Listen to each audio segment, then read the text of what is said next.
actively shaping the future of the country through policy decisions. His pioneering approach and progressive outlook ensures that we are geared towards Atma-Nirbhar Bharat, self-reliance and resilience. The banner of India flies high thanks to his guidance, erudition and wise counsel, which he will now share with us. Over to Shri Amitabh Kant, the CEO of Niti Aayog. Despite the pandemic, the Indian economy is throwing out fresh news. I'm given to understand that the direct selling industry has not been adversely impacted during the pandemic.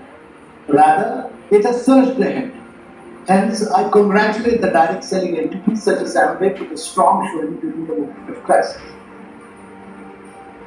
With the pandemic underscoring its importance, 2020 has been the year where health and wellness have been prioritized by people. Home to over 1.3 billion people and the origin of yoga, which is synonymous with health and well-being. India's wellness industry is one of the fastest growing and has undergone a transformative journey in the past year. Here I would like to appreciate Amway's immunity supporting products offerings that have been extremely well received by the Indian consumers. According to FICCI, India's wellness industry is valued at Indian rupee 490 billion. Growing consumer awareness and an increased inclination among citizens to adopt a healthier lifestyle have paved the way for the health and wellness industry to evolve rapidly. As the year ends, there are some trends that will shape the health and wellness sector in 2021. The pandemic has accelerated the demand for doorstep delivery of goods, and this includes medicines and nutrition supplements. And health supplements are now becoming a new go-to option for people to fulfill their nutrition needs while helping them maintain their overall health and wellness. Considering that the global market for nutraceuticals is huge and is estimated at $117 billion, the Indian nutraceutical industry can realize its potential to combat health issues in India amidst COVID-19 second wave and can significantly contribute to this gross domestic product. I understand a lot of ingredients of Amway's brand Nutralite are being procured directly from the Indian farmers growing organic produce.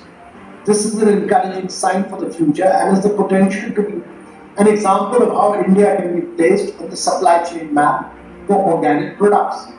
The consumption of potential nutrients and micronutrients like vitamin A, vitamin D, vitamin C, folate, protein, selenium, zinc, etc. has substantially increased to support immunity building.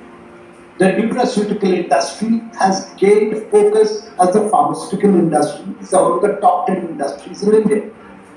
Besides this, nutraceuticals, functional foods or dietary supplements are becoming increasingly more important to the pharmaceutical sector, both in terms of opportunity and competition. The recent shift in consumerism has resulted in nutraceuticals occupying 67% of the market, which includes both functional food and functional beverage.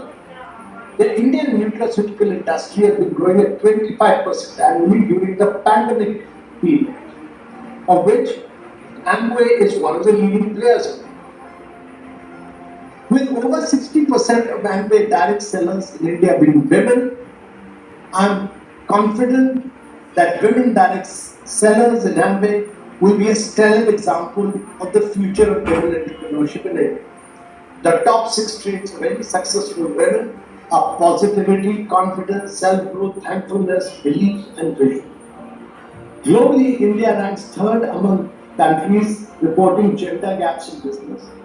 Only 33% of the early stage entrepreneurs in India are women as per financial inclusion for women-owned micro, small and medium enterprises in India. India also ranks 70th among 77 countries covered in the Female Entrepreneurship Index as per the IWWAG report.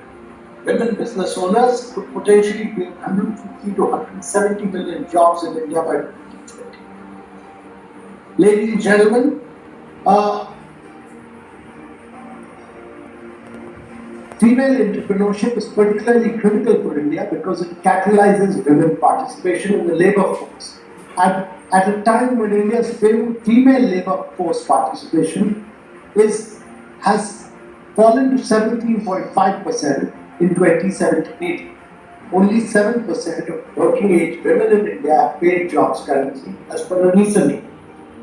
I'm given to believe that over 60 lakh persons earn livelihoods from the direct selling industry, of which Amway contributes around 550,000.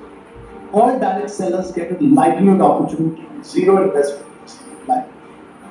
Sure, the efforts to succeed must be very high, and I salute all of you who have embarked on this very, very dynamic and adventurous.